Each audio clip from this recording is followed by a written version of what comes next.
Hallo. Ich hoffe, man hört mich, beziehungsweise der Manni, der Einzige, der sich das anschaut. Aber es ist eh nur ein Probeversuch. Ich bin ein bisschen groß. Kommt mir vor. So wird etwas gescheiter. Aber egal. Und meine Kamera bewegt sich.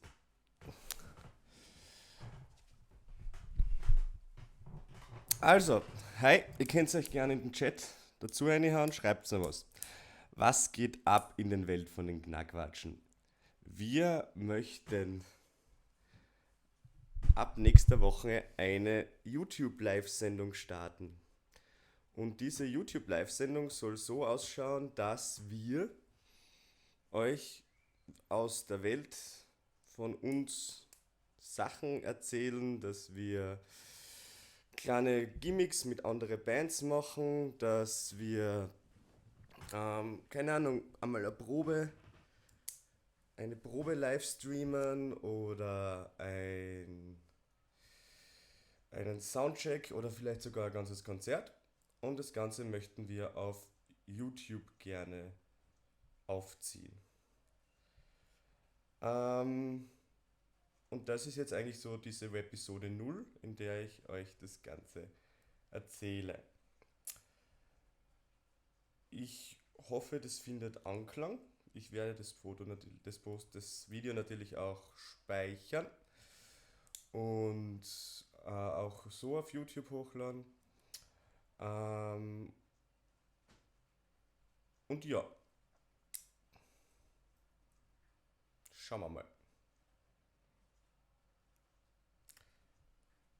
Ich habe keine Ahnung, ob das jetzt gerade überhaupt wer sieht, aber das werden wir schon irgendwann einmal herausfinden. Wir würden auch gern ein kleines Gewinnspiel machen im Laufe dieses Videos. Wir würden nämlich Karten von Mother's Cake am Samstag in Wien verlosen. Und alles, was ihr machen müsst, ist uns auf Facebook eine Nachricht zu schreiben, mit wem ihr da gerne hingehen würdet. Und wir wählen dann einfach wen aus. Und nachdem nur die Leute, die das Video gerade anschauen, das sehen, wird das genauso funktionieren. Ja, und ich hoffe, ihr schaut am Montag dann wieder vorbei.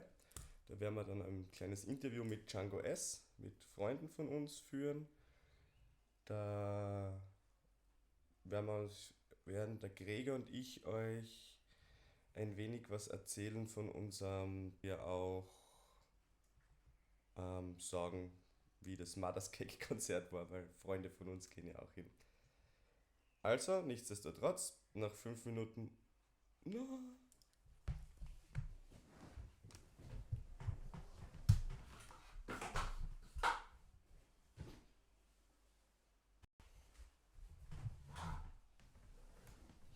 Wer am Samstag gern zu Mother's Cake